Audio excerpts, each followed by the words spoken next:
Hello and welcome to the I'm Glad You're Here podcast. I am your host, Greg Sharp.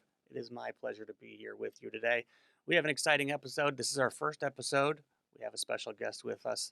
It is Louis D. Michael. He is one of my very good friends here in the Michigan comedy scene. And whenever we're together, Lou and me, we just giggle nonstop, it seems. And I'm sure there's going to be points during this podcast episode today where you're like, I don't think I understand what they're giggling at. Don't worry, you're not alone, neither do we. Oftentimes, Lou talks in movie references that I don't always understand, and that's okay. I just pretend like I do, and then we move right past it. Lou's mind moves way faster than I could ever hope to, so I just try to keep up, quite frankly. I really enjoy spending time with Lou. We often find ourselves in the backs of comedy clubs or bar comedy shows, and we just can't stop giggling. There's always something funny going on, and Lou always has a unique take on everything. We recorded this episode in the lobby of the Hotel Indigo in Traverse City, Michigan. We were both up there for the Traverse City Comedy Fest that happened this last weekend. I got to record a whole bunch of episodes, and we're going to get all of those out here shortly. I can't wait for you to meet all of the people that I got to sit down with that weekend. I had a lot of fun up there. I actually haven't done an episode here in the Make Believe Media studio here in Dexter, Michigan, but we have another episode that we're recording right after this, and I can't wait to bring that one to you too. A lot of exciting things are going to happen here on this channel. I hope you stay with us for it. I will be spending some time with some comedians, some people out of the industry. I call this podcast, I'm Glad You're Here, because I'm glad you're here. I personally deal with depression. That's part of the reason I got into comedy in the first place. So any opportunity that I get to tell people that I'm glad they're here, I use that opportunity as often as I can, especially when I'm on stage. And I always give these bracelets out wherever I go. They say, I'm glad you're here, because I'm glad you're here. If you see me on the street, if you see me after a show, come up to me. I'm sure I have one on me. I'd be loved to give you one. It is just something that's become part of my mission. I like to talk about it on stage as often as I can because I know a lot of people are going through stuff that they don't know how to talk about. And I hope if you're going through something, you find somebody that you can talk about it with, whether that's a licensed professional or a friend or a family member. We just want to let you know that you're not alone. Sometimes we all just find ourselves in a place in our life where things get a little rough. But it's good to have somebody to talk to when those times come along. And there's nothing to be ashamed of. It's basically all of us here. we're all just figuring out how to work our way through this crazy life. So you're not alone. I'm glad you're here. Ja'Cory Hawkins is another comedian in the Michigan comedy scene. At some point during this episode, he pops his head literally into frame as he's walking through the lobby. I can't wait to have him in the studio here in Dexter. We'll get that soon, I hope. I really enjoy that guy, too. He's just a lot of fun to be around. Always has a smile on his face. So I was really glad that he got to be a part of this first episode, too. Special thanks go out to the Hotel Indigo, who let me take over a corner of their hotel lobby for most of the weekend, and they didn't kick me out. So that's good. It was nice of them. And also to the Traverse City Comedy Fest, Ann Duke, Mike Jeter, two of the most wonderful people in Michigan comedy, and they're so generous. And for allowing me to be a part of that festival and also for allowing me to take over a part of the lobby in the hotel and just set up shop there. I got to sit down with Mike Jeter also during this past weekend, so I can't wait to bring you that episode too. That one will be coming up here soon. But this episode, this is all about Louis D. Michael. We get to talk a little bit about how he started comedy, where he's going, and we go off into so many tangents in this episode. I hope you can keep up. We had a lot of fun recording it. I hope you enjoy watching it. So without further ado, I present Louis D. Michael.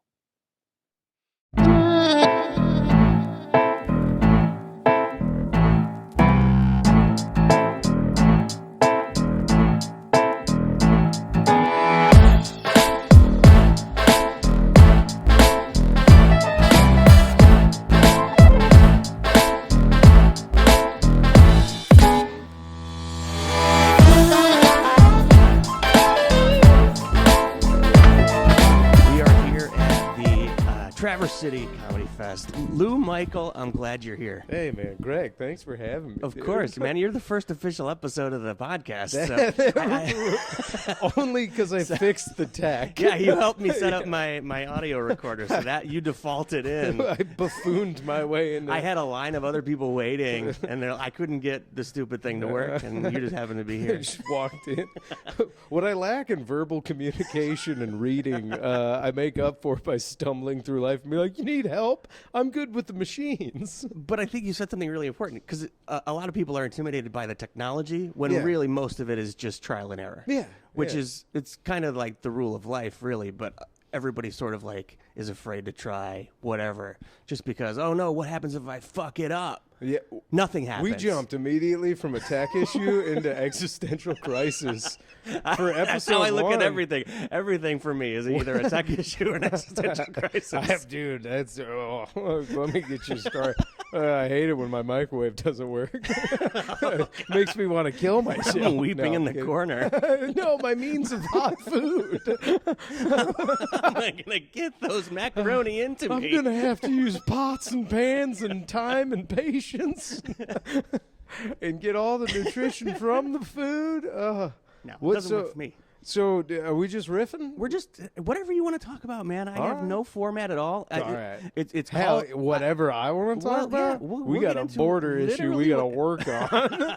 Yeah, we're going right into the hot button issues. How do you feel about Israel? Oh man, it exists for now. Hang on, for for now. You Hey, never not know. on, That's not a on his day-to-day- watch. That's a day-to-day thing. The thing about Israel is, and like it's, Libby's Hey, over there laughing I already. but and that's how that's how I feel. Just a little. So I'm calling the podcast. I'm glad you're here, which is something I've said forever. Everybody's Yeah. got my stupid bracelets. No, they're not stupid. You're right. They're not stupid. But, they're nice. They're very nice, and they match almost everything. little Big Daddy reference there. So it sort of leaves everything open. Yeah. So I like talking about like how you got here, where you've been, where you're going, but it all sort of starts from the right here. Okay. Right. Yeah. So No, I like everything that. is an Like- existential crisis. Yeah, literally meeting somebody where they're at. Like, how Yeah. the hell did I get in this nice wooden chair? And we can drill down to that from almost anywhere, right? Like we can go back. Oh, what was Baby Lou like? I was the way the Middle East reference before, and then you talking about drilling from anywhere. I was like, all right, dude. There we go. We're gonna come at this. We're gonna frack our way to Yeah, I the was truth just saying, somehow. A BP Mobile executive here. Yeah, man. Well, I don't think you and I have ever talked about how you got started in comedy. Yeah, I think if I'm being honest, like I just kind of got lost. I was lost going through college, and I mean, I failed at a lot of other things, and stand-up was always something I kind of wanted to do. What are we looking I know at? we got huh? some looky-loos over there. Oh, We got yeah? some Jason Jamerson. Oh, Who was that? We got He's got a nice ass. Jason Jamerson's a beautiful man. Yes, he is. Why don't you come back here and See, look? Libby's just why gonna don't listen to everything why we don't you say. Come back and I know. look. Hey, come on back. Come here, Jason. We're talking about how I got here. Man, I don't know. I don't think it's as interesting as some people have like epic stand-up come-up stories. Oh, is that your experience? That's not. I think most of us sort of like mush our way into it, right? Like, Yeah. we all have a weird little. So, okay, you're talking about childhood stuff. I remember, because I am dyslexic, I would just, amongst many other mental issues, I would like fake sick a lot because I just hated school. Oh God, yeah. Yeah, and then the only thing on daytime TV that I didn't hate as a kid was Premium Blend, and I never understood what stand-up really was. I just remember it was like, this doesn't suck. It's not like The View or whatever. And so, yeah, I think that just kind of imprinted it in a young age that stand-up was a thing. And then I was always a fan, like, from middle school onward of it. And then after college, I hate to be, I'll openly admit I'm one of the almost joined the military type of tropes. Sure, yeah. Got lost on my way to the Army or whatever. And it was either that or I did a couple of open mics, like literally after college graduation, and it just kind of hit. I was like, oh, shit. And then I thought I did take the LSAT, and like the whole time I was studying for the LSAT, just kept listening to more comedy, kept doing more open mics, and kind of deferred law school. And what sucks is 3 years of law school, you can become a professional lawyer. 3 years as an open mic comedian, you're still bad at You're still an comedy. open mic comedian. Yeah, it's like, oh, this sucks, dude. It's like I wish there was a test we could take God. somewhere along the way where you pass the bar. It would be a different kind of bar that you'd have to pass to What be is like a it? professional comedian. Yeah, well, no, You have to that's pass the bar show. there should be a bar to entry, but what is it? This logical fallacies, like the sunk cost fallacy, being one of them. I'm like, nah. Sometimes for comedy, that one's too real. It's where a I'm little like, bit too fuck, real, yeah. I'm so deep in this. Well, Like, and it's like like no matter you could be like 10, 12, 15 years in and you're Yeah. still sort of fighting for those $50 shows, Yeah, man. $100 shows. I'm freaking out a little bit right now, if I'm being honest, because I I do all my booking with paper Maxine calendars. I still don't use like a Google Calendar, and I was counting my calendars to see how many years I've been doing stand up, and this will be my 10th year. You're 10 years in. Yeah, and I'm like, shit. Like I'm like, there's noticeable wrinkles and white hair. I'm like, oh, I hope I start Right. making it soon, whatever the fuck that means. Yeah, I know what is Like- making it. There's no top of the mountain. Nah, but I do. I think there is, but people get shoved off pretty quick. Like, you don't get to stay. No, you don't. Yeah. Just whatever. Even if like the top of your mountain is hosting the Tonight Show, Yeah. that's a short-term gig. Well, I don't know about you. I'm having trouble figuring out what success, like, because it used to be getting a late night spot was like Yeah. huge, and now it's almost like doesn't matter. And then it's like, I know Kill Tony's like an avenue for people to garner an audience pretty quick, but I'm like, that's one of the only ways other than becoming viral on your own Yeah. or grinding it out at clubs and like there's not as clear a path. And that's awesome because we Right. get to trailblaze, but it's also terrifying because I'm like, I see kids that are a couple years younger than me. They've figured it out. They dominate social media, and then I see some people that are a little bit older blood than me, and they got in on like the tail end of like coming up through the clubs and getting Yeah, management. So Well, I think it all comes down to like, what do you want your goal to be? Because everybody has the different goals. Like Yeah. my goal is not to be TikTok famous. My goal has Yeah. never been to be like Tim Allen, have my own TV show. Okay, Like that yeah. is for some people. yeah, But like, man, if I could just make a career of this, just doing 40 weekends Yeah. at clubs every year, I think that would be enough to keep me happy. I think that's doable more now than ever. There's a stand-up comedy boom, which I think means there will be a bust soon enough. Sure. But it's like, I think the end goal for a lot of comics back in like 80s, 90s, early 2000s is like get the TV show so you can finally get paid. But now we're starting to see comics like podcasts. You know, this. There's other things you can like, do, right? subscribe, Patreon, maybe. Well, and you're sort of putting your goal in your own hands and sort of leaving it to like whoever your agent is or whatever contacts you make. Yeah. And just happening to be at the right mic at the right time. I will say this, like, I still love the freedom and independence of like finding my own stuff, but I am getting to a point where I'd be like, that premium you pay for an agent or a manager, I'm like, it does come at the nice expense of them finding you the shows, and hopefully you can just focus on being better as a comic. Right. Because like when you're an open micer, all you have to do is get on the stage time, and then get good at the jokes. But then you go long enough, and if you're independent long enough, you're trying to get good at comedy and also trying to be a manager and a booker. Right. And that's where, like, it's a also- good spot to be in, but it's also like, shit. I think it also gives you an appreciation for the grind Yeah. because Yeah. like then you appreciate also like what is the value that you can get from somebody who's able to do that booking for you. Yeah. What is the value that comes to you that you're able to sort of push off onto somebody else Yep. so that you can focus on the stuff that Yeah. that is really the most important. Yeah. But right now, like having to handle all of that ourselves is Yeah. It's it sucks, but Yeah. like we're learning all of the intricacies of it ourselves. It's definitely, yeah. It's like I said, I enjoy the freedom of it. Yeah. But you know, you also can suffer from, procrastination or bad mental health days, Right. weeks, or Yeah. months.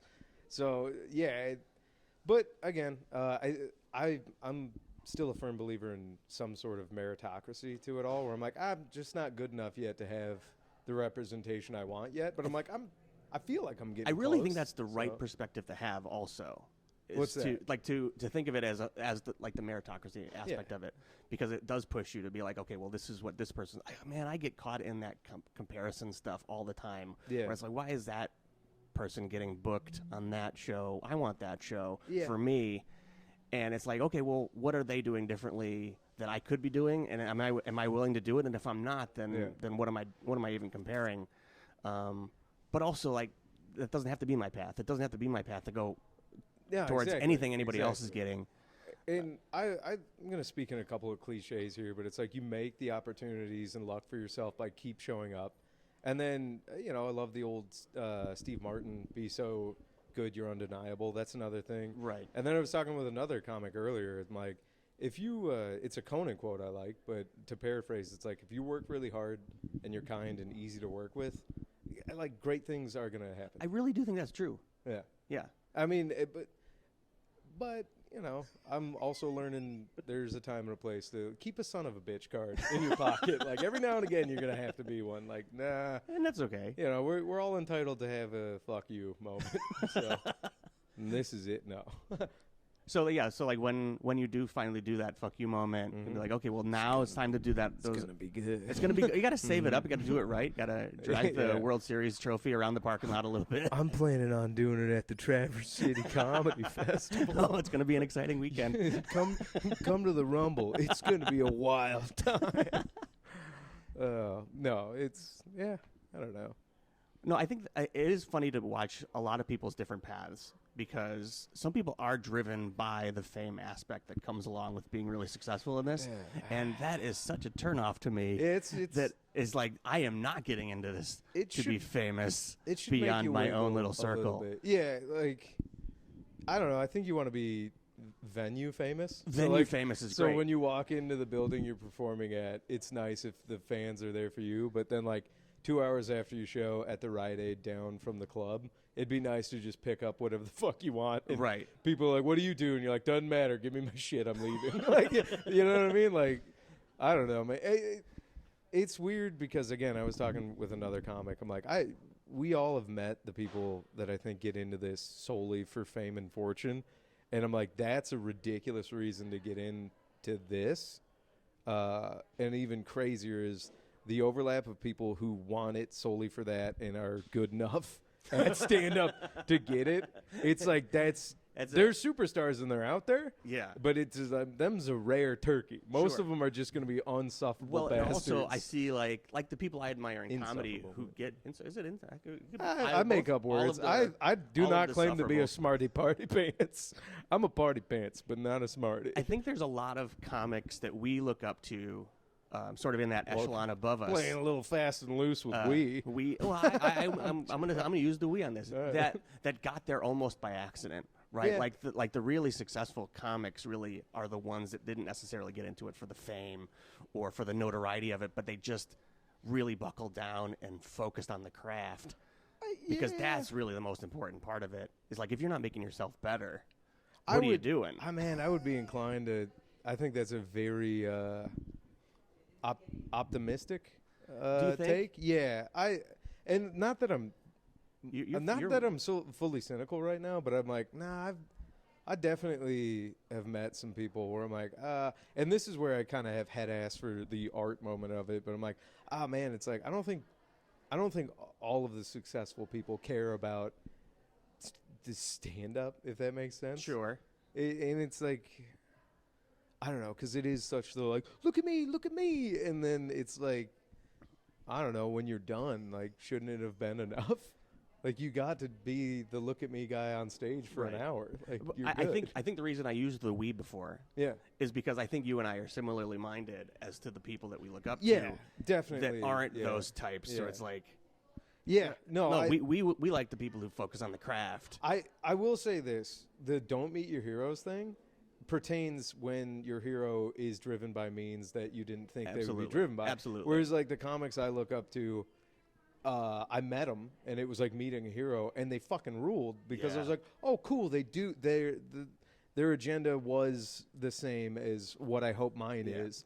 And it's not a bummer. You're like, oh, shit, thank God this person's not a monster. Well, I think it's it's hard to fake it.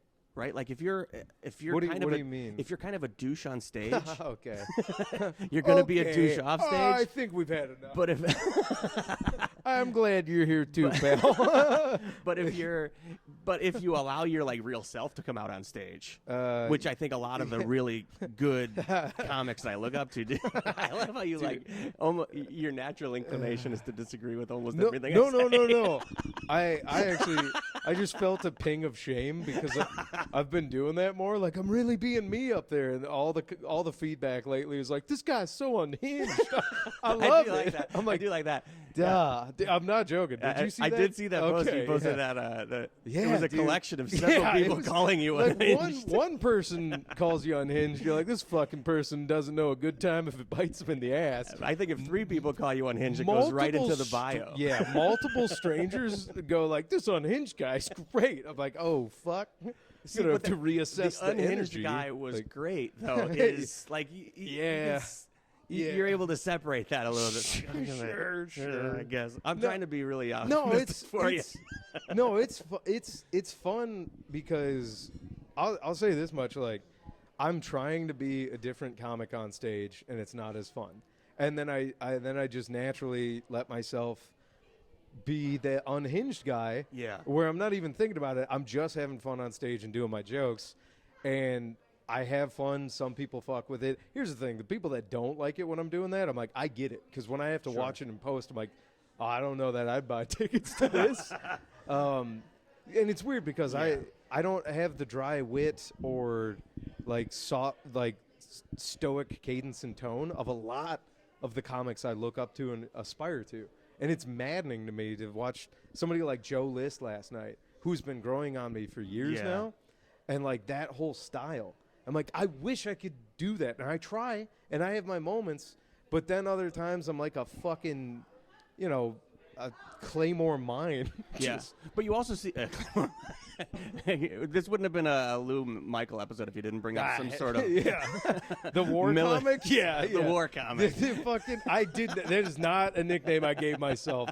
I just showed up to, do you know River City Saloon in Oh, yeah. in Grand I Rapids? haven't done it, but yes. Okay, yeah, I show up and Carl Sobel and his family's there and his mom and everybody's like, we call you the war comic. I'm like, fuck, dude. We drove our Jeep. It's parked outside. I'm like, I didn't serve. I'm borrowing all this valor. Like, I'm just a Walter Mitty. I Like, just really like documentaries. yeah, man. Nah. It was like, if you were really into crime podcasts, it doesn't necessarily make you a criminal. It doesn't help. No, here's something that was kind of a bummer. And I heard it from my girlfriend and another comic. I was like, man, this algorithm's crazy these days. All I'm getting on Instagram is butt models and Nazi propaganda. And then on Instagram, it's like, what were those Nazis doing in the 40s? And they're both like, hey, the algorithm's a reflection of who you are. It's like, pretty on point.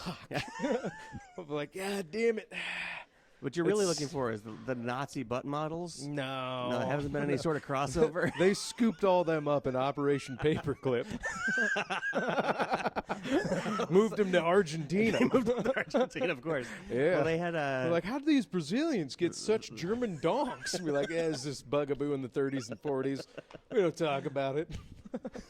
but they're really good at the space Hey, stuff. have fun pickleballing this conversation thread back. This is the point. It was we're about 21 minutes in, just to give myself a marker there. 21 minutes in, dude. I think a Ken Burns episode's got to be about 3 hours. I think I will try to mention like the time every once in a while so that the viewers can see. Like he says it's 21 minutes, but man, it's only showing up as 15 minutes. I wonder what he edited out. Oh, I thought you were going to say time flies. Time really does fly. We've been having so much fun. I do feel like there was something I did want to get back to that I forget what it was. But man, I do remember what it was because we were both at the Joe List show last night where he dug himself into a weird little hole at the opening of the show, sort of doing some crowd work, sort of getting to know people, and a lot of that was like they were giving him weird reactions, but it also felt like a lot of it was almost intentionally self-inflicted. And to me, it was so fun to watch him sort of try and dig out of it. And I watched the same thing with you. Where I opened on a show with you a few months back where you went out there and did something a little bit crazy off the cuff, and that night it freaking worked, and they loved you for it. That was the night when we both were on with Troy Bond, and you know the bit I'm talking about. We're my thick kings. Yeah, yeah. All right. I was like, you can burn it. I can. We can say thick kings. I've seen thick kings murder, and I've seen thick kings just fall on deaf ears. And to me, it's such a fun thing to watch Lou Michael try to dig himself out of that hole. Dude, it is, when it doesn't work, it's almost better. It's almost better. To me as a comic. That is a nuclear option out the gate. And when it doesn't work, you're like, well, I got to do comedy in a radiated wasteland for 20 minutes. Yeah. For some reason, it worked with Troy Bond's fans and did not work at the Blind Pig a week and a half later. Oh, yeah. I will say, one, to cover my ass, I have done that bit at Blind Pig a couple times now, and that's not a joke you can get away with doing like multiple times. It's like, you know, it's no, I totally understand that, it's but like it's also something. It's like a fire and forget missile. No, I feel like if they're not on board, they're not on board. Yeah, it's a gamble out the gate. And sometimes I can read a room and be like, this will fucking crush. Yeah. And, like, not to be too, like, esoteric about stand-up, but that whole bit is, if people really get it, I hope they're understanding that it's actually about absurdity. Like, it's supposed to be satirically over-the-top dick joke to just, like, you get it? No, do you get it? Right. And then I do have a couple of references in there where I'm like I reference Tolkien and like the Lord of the Rings in it, like just to give you a little bit for everybody. If you're listening to an idiot ramble about thick dicks, and then you're like, wait, is he talking about Tolkien? And it's just to add layers to absurdity, because the whole thing is supposed to be. Well, it is absurd. Yeah, that's it. But like you sort of take it to that, like, okay, well, you guys at least know it's absurd, and we're absurd, and now we're at least giggling about it, and now I'm getting like the big laugh, and you take it to that big laugh. And then just when you like when you start to lose them a little bit, you keep pushing and pushing and pushing. I really love it, because sometimes you get that like second and third wave off of the same sort of like, oh, he's not quitting, and now I'm nervous for him. That's something I have felt a lot lately, is like I will feel a crowd be nervous for me. Yes. And this is a little bit arrogant on stage, but there's been a couple of times where if you can do it without being arrogant, if you can recognize that the crowd's uneasy, but then let them know you have the self-confidence to be like, no, we're going to be fine. Yeah. Sometimes they'll just relief laugh. Like, oh, thank God he knows he's being insane. Yes. But those are crowds that don't understand it's absurd. Yes. So then you have to, like, open the pilot door and be like, we're not actually going to crash. we're just fucking around. We're just doing some loop-de-loops. Yeah. Like, I am going to be let go. Delta's not going to hire me to fly again. But well, that gets back to a Steve Martin thing, too, where when he talked about in Born Standing Up, which I think is required reading for basically every comedian. Yeah. Where there is that you didn't. No, we'll get you a special version. Hey, could you? I listened. When I say I read a book, it's almost always I listened to the book. That bugs me so much. You're fucking fakers. I read a book. I consumed the material in my own way. It's like that sounds weird. If you went to library reading day, it's like, oh yeah, I'm familiar with the Velveteen Rabbit. I never cracked it open myself. I was gonna say, cute as a kid, you shouldn't do it now. Where's your Velveteen Rabbit section? It makes me feel good. No, that's actually strike that. You can like Velveteen Rabbit still. Edit this out. No, it's got this. I'm sure it's some interesting commentary on the day, but yeah. So like he talked about written back to Steve Martin. He talked about how like if you use something sort of absurd, there's going to be a moment where the audience doesn't know what to do. Yeah. They're either afraid for you. They're either on your side. I look at it this way. Every audience wants you to succeed. They're there to have a good time, too. Yeah. So if they're not laughing, good audiences. So if they're not laughing because they're worried for you, as long as you give them that release hatch somewhere, they'll be okay. I like to give to be a little self-indulgent, I like to think I give crowd members a couple of outs, like a couple of off ramps where I'm like, if you're not fucking with me, I get it. Here's your off ramp, and that's fine. And you're totally cool. And then you do a couple of bits for them. But I will say this: I gotta name drop them because it's one of the like I was never really good at being intentionally absurd, and now I'm trying to have some fun. But watching my buddy Zach Burkar for years, like, just really live in the world of like irony, new sincerity, and absurdity, and just he would do things on stage that you just grab the new kid and you're like, don't try this, you will fucking die. They're like, I'm gonna be just like him. I'm like, you're not. You're not. Yeah, it takes some. Well, first of all, it takes the guts to do it. Yep. And a lot of us think we do have the guts to do it until we start feeling and the then pushback. When you sit in that honest to goodness and then pushback, like, you have to force yourself through it. Yeah. Because I've seen him even at a comedy rumble, which is only a minute and a half. Yeah. It's only 90 seconds where I think it was just all sort of like discomfort trying to make you feel something. Yeah. And he does, like, even 90 seconds was enough for people to be like, okay, I finally get it. Yep. Yeah, but and it's incredible because it's not always the most easily palatable comedy for people who, no offense, like just want that easy laugh. Where I'm like, he's gonna engage you, like he's got you in his sights, and it's like, all right, you got to be there for it. So well, when we talk about like dangerous comics, whoa, he's not dangerous. That to me is dangerous. Oh, okay. Where like you're willing to give the audience an opportunity to hate you. Yeah. And it doesn't even have to do with like what you're talking about. Like, forget the content of what you're saying. Some people are instantly turned off by anybody who makes them feel anything that they don't want to feel. Right. And that includes just a little bit of discomfort. Yeah. I legitimately, I guess I get what you mean. Like a booker would look at him and be like, I don't know if I could book this guy. Or I don't know how to book around this guy. Or find a spot for him. Well, yeah, and I will say this. He and I worked well together because he's like the master at it. And then it's like, if I went on after him, so many comics, I loved following him because he was maybe one of the hardest guys to follow in comedy. Right. And it's like, how do you follow something that absurd? I'm like, well, you keep it going a little bit, and then you bring it on to where you want to go. That's how I learned to do it. It's almost what you have to do. Yeah. You have to acknowledge the room and be like, okay, well, that was really weird and absurd, and I'm going to try and match that energy for about 30 seconds, and then I'm going to get back to my own material. That's like a traditional, like, change gear. Right. But I'm talking about, like, if you can ride his energy, keep it going absurd a little bit, and then bring it into what you want to do. It's like, because there was a couple of times I've seen comics, if he does well with that, and then you kind of try to go up like, that was fucking weird, then the crowd's going to hate you. Right. So it's like, you got to learn to be like, oh, if they liked what he was doing, they got it.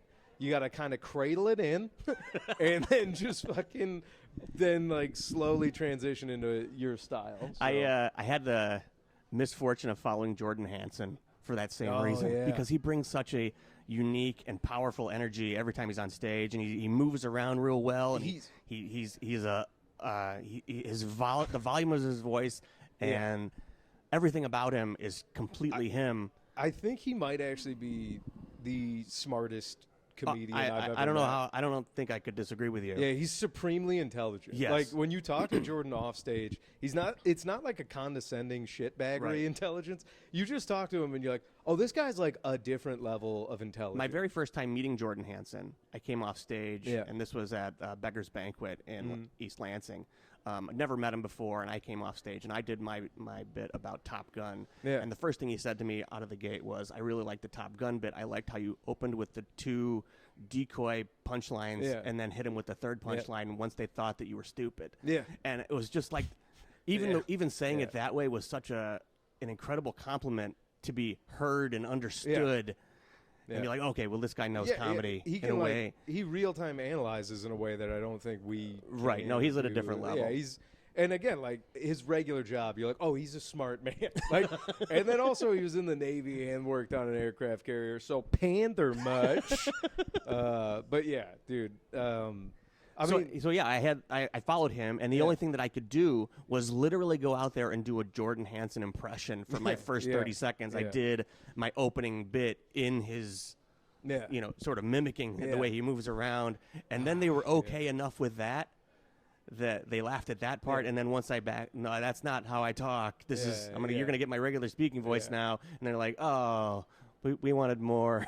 Yeah, Jordan. I mean, sometimes people just kill so hard that they're like, we want more of that guy. Yeah. This guy sucks. That guy rules. It's just, that's a little bit of the human psyche involved. There's nothing you can do about that. Yeah, you're like, I don't know. I've been steamrolled before. It'll happen again. I mean, yeah, it's happened on stage. It's happened off stage. Yeah. I'll watch a comic absolutely ripping the crowd apart, and I'm just standing up there going like, all right, we're going to just out the gate hit the reserve chute because this is not going to go well.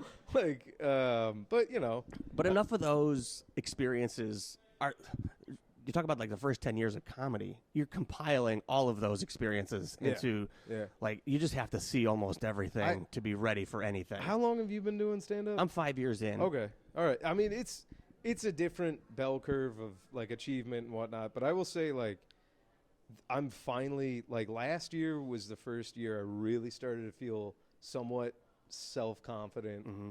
Like I kind of know what I'm doing occasionally. And it's coming over into this year a little bit. But the imposter syndrome is always going to be there. Eating it is always going to be there. But it's like for the first time ever, like if somebody, the tried and true question for a comic, oh, so you think you're funny? Like I used to fucking deer in a headlight, and now I just go, I have my moments. Like I'm like I have been, not always. I'm and I might not be your style, but it's like I finally have the self-confidence to be like in a professional setting and be like, yeah, I have my moments. I might not be your cup of tea, but I will find people whose cup of tea I am. Yeah, it's just I am finally breathing a sigh of relief where I'm like, okay, if I felt like I was still the same comic I was when I started, I'd kill myself by now. But now I'm like, okay, there's enough growth that I feel good. Sure. To continue on. Like I'm not gonna name drop, but there's been enough comics I respect now who have given me a sincere nod to just be like, keep doing what you're doing. I'm like, okay, cool. That's all. That'll get you through a year.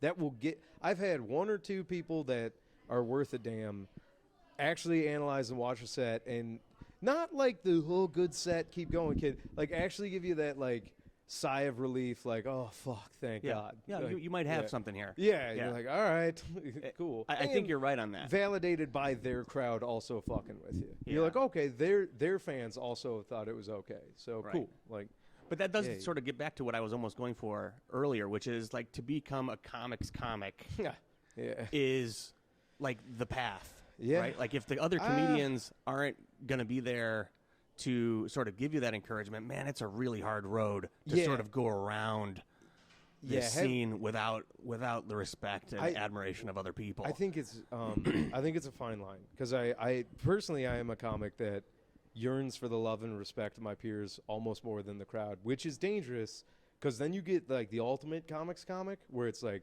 that takes a super concentrated fan of stand-up comedy. You'd be like, I get it too. I'm like, but you don't do it, so you don't. And they're like, no, I get it. And then that your cult following is a bunch of psychotic, like, let me wear your skin. So, that's the Kyle Kinane thing. Is like, I understand what you're doing up there, man. Yeah, dude, I get you, man. Like, thanks, fellas. Couldn't do it without you. Yeah, I love that bit because I was one of those guys. I have a photo of him frowning as I'm a fan around. I will say this has been a fun experience. Tangential point about Kyle Kinane. I've gotten to meet him for the first time 3 times in my life. Oh, and great. Thank God there was like significant weight fluctuations in facial hair and haircuts that I look like a different person every time. And the last time I got to meet him for the first time, I was finally like, it was last year. So I was like finally feeling like I'm a comic. And I finally just got to shake his hand, and we were on a festival together. I was like, hey, man, love your stuff. Great to meet you. He's like, oh, cool, dude. Like, great to meet you, too. I'm like, yes, great to meet me for the first time. This is the first time we've ever met. I'm like, man, God really doesn't give you a lot of second chances, but a third one? Woo-hoo!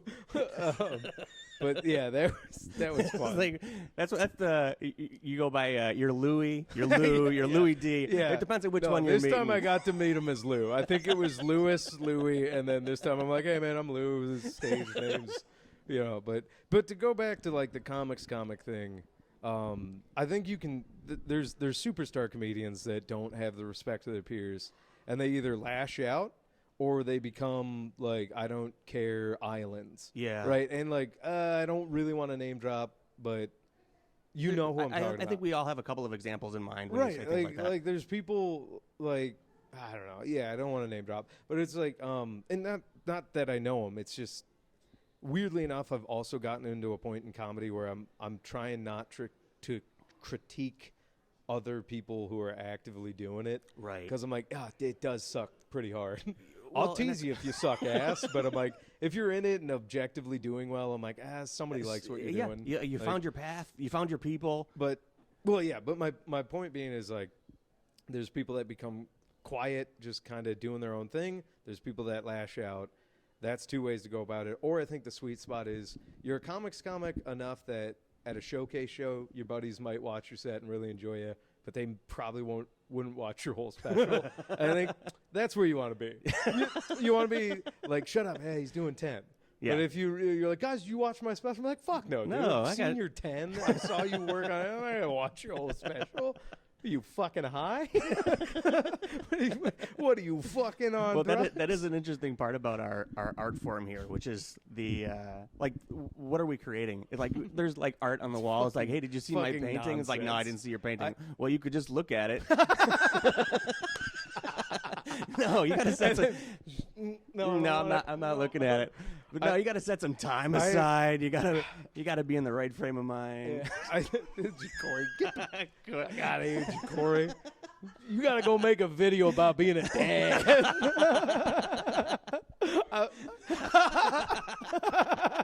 Ja'Cory I Hawkins. fucking love Ja'Cory. Detroit The to three of LA us, champion. Yeah. Ja'Cory and I had a fun one-off show together. But I was something. Yeah, because I don't want to. I could probably ramble for way too. I have rambled for way too long. No, you're good.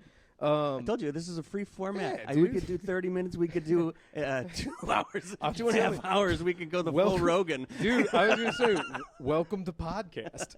The first rule of podcast is it goes well, you get it. Yeah. Third rule is it goes as long as it needs to. But something I know. I think one of those rules is tell everybody about your podcast. Well, that's the first two rules of podcasting.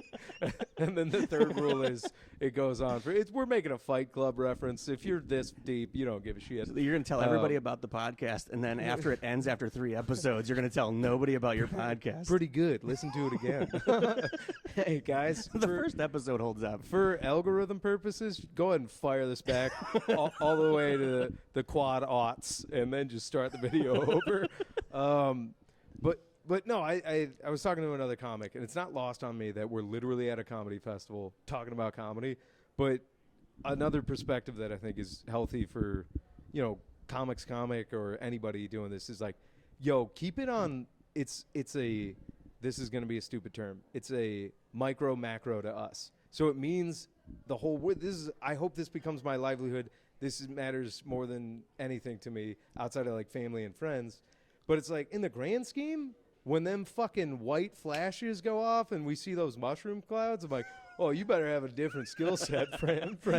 I'm the first one gone. Man. Yeah, it's like I have no survival skills I mean, whatsoever. of all the artwork they're going to put on an aircraft carrier, like, this is what humanity's about. You think they're really going to box up Cat Williams? Be like, this is our funny man. This is our guy. Stand-up comedy was one of the arts. Like, fuck. Dude, it's just going to be Cat just drinking out of a water bottle next to the Constitution. I do appreciate the mention of Cat Williams because that'll help with the algorithm Yeah, too. for sure. Cat. I was gonna actually. It was probably on the form that you signed that we had to mention him at some time tonight. Yeah, absolutely. I do want to talk about this festival that we're at right now. Yeah. Because this is the second year that it's happened, and you were here last year. I know. No, I wasn't. I wasn't here last year. You weren't here last year. No, I have memories of you being here last year that I that's think I just how created. memorable on the I am. Maybe. Damn it, we're gonna edit that out. We're gonna start this segment over. I'm gaslightedly memorable. Doggone it. So, how do it's obviously just the first day and we haven't even done anything yet. They don't know that. So they don't know that. This is a wrap. But you have experiences with other festivals. Yeah. Yeah. So I guess, like, what do you look for? Maybe that's not even the question I want to ask. But, like, the festival experience, what does that mean to a comedian? Or what is... it doesn't have to be anything. No, I don't know. It's just vaguely sexual undertones to that whole line of like, you've been with a lot of festivals. What do you like in a festival? What do you look for in a festival? I like it when a festival's got well. No, I think there's something interesting though about, like, some people look at festivals like they want to, like, they have it on their vision board. We're going to do festivals this year. So or I'll answer in both ways, I guess. Like, first of all, in the actual festival, making a war comic joke here, logistics win wars, and I think logistics make for great festivals. And it's like, I don't know, man. One, we're getting a per diem here, which is incredible. Housing's taken care of. Sure. If a festival provides food, that's even better, because then it's like, okay, all of your expenses are covered, and you're just there to do your thing. You're just doing comedy. So that's what I look for the most. But also just good comics to hang out with, learn from, and fun venues. And a festival, most comedy festivals, you should just be meeting the comics, having a good time, and that's our networking. It's a conference necessarily for us. Yeah. You know, it's the talks we're doing are stand-up shows. We're showcasing ourselves to peers, and I will say this, it's like, look to your left, look to your right. In 5 years, the people you keep seeing at festivals will be on better ones. And then it's like, I will say I do believe in the keep showing up thing for stand-up, where it's like, yeah, eventually if you don't suck, you keep getting better and you keep showing up to festivals. It's like, yeah, you may not be whatever you thought your mountaintop was going to be, but you will be better than you were. Right. So, yeah, just the basics covered. I've done some festivals where I've had to set up the microphone, and I'm like, what are we doing here? And I'm like, oh, the host is dead? I guess I'll do it. Like, I've been on festivals like that, and then on a more professionally run one like this. Not throwing shade at any of the festivals I've done, but this one, it's like, oh, it feels special when you get here. You feel you just want it to be streamlined. You want it to be as easy as possible to get on stage and do your jokes well. You want to be comfortable enough that all you're thinking about is having a good time and performing for crowds that are here to see, like, what is marketed as upper echelon comedy. Yeah. I hate to say it. Hey, come to Crunchies on a Monday. You'll see a lot of these for free. Daddy's got to figure them out. But looking at it from the perspective of this is our conference. This is where, like, pick an industry. I mean, we could go to Vegas. We could all just set up booths, but this is what we're doing. I mean, Skankfest is in Vegas. Yeah. We have lanyards with our names on them. We're at a conference. Like, what do? Mostly dick jokes and absurdity. It should be on our lanyard. Yeah, we're like, oh, that's Brad. He's really good at jokes and one-liners. We're like, yeah. But and then what was the other side of the? I think I kind of answered both. I do. What are you doing here? What shows are you on here while you're here? Oh, fuck, I don't know. I know I'm on a comedy rumble. Yeah, I know I'm only on Fridays and Saturdays. Okay. So logistically, I'm like, I don't have to worry until Friday. That's nice. Oh, that's why it's not even like if I didn't have a show today, I wouldn't even know. So. Yeah. So no, Comedy Rumble's one of the big ones, and then Chad and JT. Those are two. That's like my two big ones. I think I'm on a showcase at 4:30 tomorrow somewhere, and then I'm probably going to hit up some of the open mics. But again, me personally, like, one of the beautiful things is we get to see some pretty good headliners. I know, I love learning from, like, Joe List is a guy that I was like okay with, and watching him over the years, I'm like, I really love his style. Yeah, it's incredible. And then seeing our friends, that's the other thing, is seeing your friends, like Melanie last night, where just watching her do her thing. I got like a shiver and a smile. That was like, dude, that's my friend. Fucking crushing right now. Right up there. And at the Opera House. Yeah. It's like, there's two feelings. You either get a shiver of joy and you're like, oh my God, this rules for them, or you get green with envy. And I will Right. tell you right now, if that's your speed, you're going to get ass cancer and die. Like, you know, Because there's no way to function in this without having total joy for the people that you're going up with. I will say, I feel the competitive aspect as anybody does in this, and I've felt that envy and that it should be me feeling before, and it's totally human nature. At least I hope it is. You know, it could be psychotic, but I try in earnest to flip the switch in gears. And it's like, if it's your friend, if it's somebody you genuinely enjoy, and you say you're rooting for them, actually do it, and the joy you feel there is.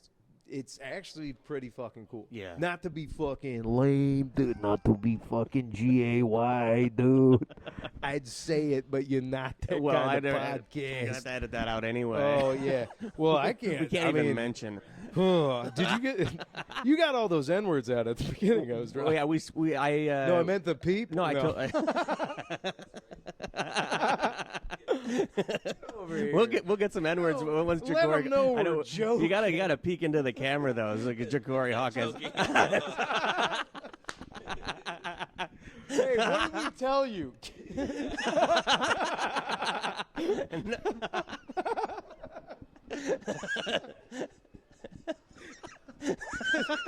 In 20 years, Ja'Cory's going to be on some podcast being like, yeah, he was never a friend. He was real mean about my dad's stuff earlier. Oh, my God. I'll shout out Ja'Cory. Ja'Cory Hawkins, everybody. Listen, don't follow me. If you want some wholesome stuff that doesn't suck shit, and or I can give you this. He's actually a genuinely good dude. Most people online are not what they are. Oh, we're got gonna the sign playing autographs cards. like on camera. Check it out. I'll do that. Here, no dead air. You No, sign we'll yours, sign. and then I'll sign. I will say they made these cards of us, and I'm big on it. But also as a war comic, as the war comic, it does freak me out because like the U.S. military used to make playing cards for enemies, and then when they killed them, they'd like cross them off. So, you know, I think we did that with Operation Desert Storm. yeah, we did. I'm I'm having a great time. What are Everything you goes talking- back to Schwarzkopf eventually. Doesn't it though? He gets flashbacks to things he haven't. It's really good to see you. I do want to have you sit down with me sometime this weekend. We'll make time. He for would you. be the proper choice for episode 2. Be a wild chronological follow-up to have him at episode 15. Be like, you remember all those references from 14 weeks ago? No, I have him on later. It'll play. All those shit hot yeah. Yeah. Who's Ja'Cory? This guy that does the dad stuff? No, you're not. You're going to be a very good stand-up comedian. You will already be are. if you stick with it. He already is. Oh, my God. Yeah. Hey, man, Just keep working, just man. keep doing what you're doing. Just keep getting up, man. It's about the reps. It's just, you're really about the reps. You've got pretty good instincts towards it. I think you'll be all right. Yeah, have you thought about writing? Oh, shit. Here comes the writer's comment. Oh, my God. I don't know how much of that is even going to be usable, but that's probably a lot have of fun I know. editing around I know, that'll be that. great. All right. What do we look forward? What are we working towards in Lou's world right now? God damn it. I thought we were circling for a landing. We're and not. then you just. Well, this does include things you want to promote as we're coming up. Oh, okay. I was like, yeah, we can do shameless plugs. What am I looking for? Greg? Purpose? A purpose in A life. purpose beyond my own self-indulgent behavior. That's where we lost him. No, man, I'll do some shameless plugs. I just my socials are all just my name, which is probably a nightmare for for law enforcement, but that's our guy, and it's his name. So just Louis D. Michael. I'm only on YouTube and Instagram right now. But yeah, in the future, it'll just be Louis D. Michael if I'm anywhere else. Easy to find. Yeah, I don't know. I had the high school nickname handle for too long, and then you start, doing festivals like, what the fuck is Lou the Surgeon? I'm like, nah, it's I do remember Lou the Surgeon nickname. At least it wasn't like Lou the Surgeon 69. Yeah. Oh, you talking about Gut Smasher? Yeah, dude, Gut Smasher. That's a great ad handle. Oh God. My stand-up will be on both the Instagram and the YouTube. There's already videos up now. I would love to do your shows. And then there he is. There's another scallywag.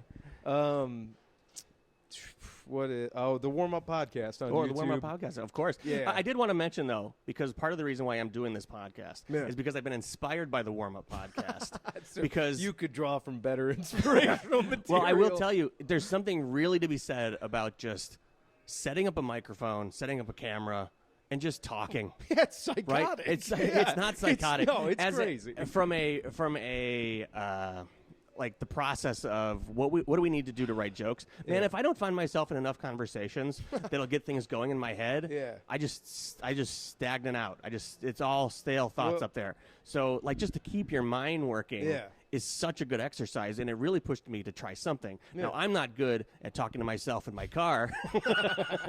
I would argue I'm not either. So my format... I mean, like, I've seen the numbers.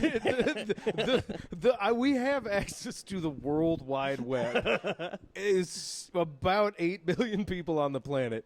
Consistently, 60 of them are like, I will watch the first 2 minutes. The first 2 minutes. It's like, oh, but he's passing the Wendy's. This is usually where I check out. There goes the Wendy's. There goes the KFC. You know the road. Dude, that has freaked me out, because if there was a serial killer, they could track you back. They could figure it out like that, dude. You're like, found him.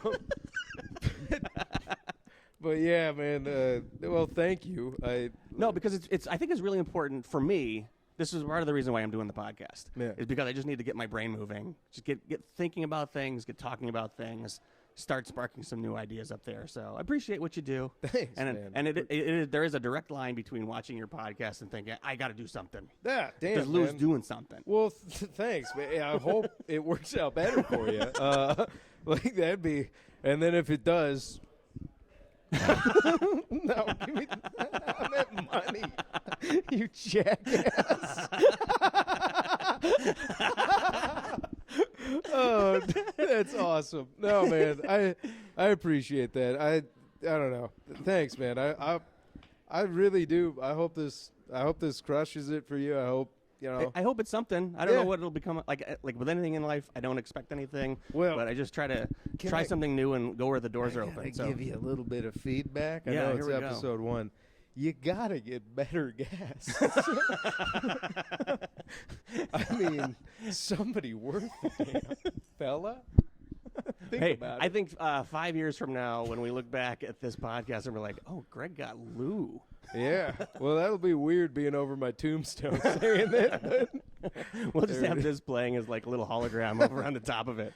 You guys remember how like delightfully mediocre it was? God, there was prospect to it, but grating after about 12 minutes. I do want to end every podcast in a certain way, and this is what I've been thinking.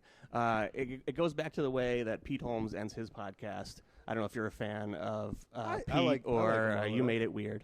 But he ends every episode by asking his guests to say, keep it crispy. I'm not going to do that. I just want to hear you say, in however you want to say it. Yeah? You can pick a voice. You can even direct it at somebody. It doesn't have to be me. Does Ja'Cory have to leave the room Ja'Cory should probably leave the room. No. Because at some point I'm going to take all of these and I'm going to try and edit them all together. Because I do want to. I'm glad you're here, Lou. And if you want to say, I'm glad you're here. Aw. You can say it into the camera. You can say it to me. I'll split the difference. I'm glad you're here.